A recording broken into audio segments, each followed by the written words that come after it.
ధనయోగ సాధనలు యూట్యూబ్ ఛానల్కి స్వాగతం. జై గురుదత్త. ఈరోజు మనం చెప్పుకునే సాధన కాళీమాత సాధన. ఈ సాధన చేసిన వారు ముఖ్యంగా స్త్రీలు చేసినట్లయితే మిమ్మల్ని మీరే రక్షించుకోగలుగుతారు. మధ్య వయస్సు ఆడపిల్లలు మరియు చిన్నపిల్లలు ఉన్న తల్లులు ఈ సాధన చేసినట్లయితే మిమ్మల్ని మీరే సురక్షితంగా రక్షించుకోగలుగుతారు.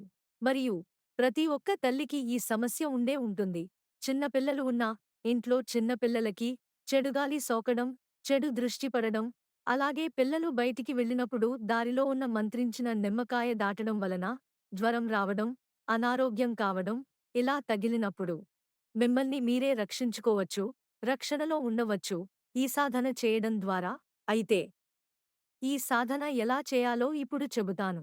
ముందుగా అమ్మవారి ఫోటో లేదా విగ్రహమును శుభ్రం చేసుకుని, పసుపు కుంకుమలతో పూజించి, 5 బూందీ లడ్డులు పెట్టి, 5 జిలేబీలు పెట్టి 11 రోజులు చేయాలి సాధన. ఈ సాధన గురు యొక్క పర్యవేక్షణలో మాత్రమే చేయాలి.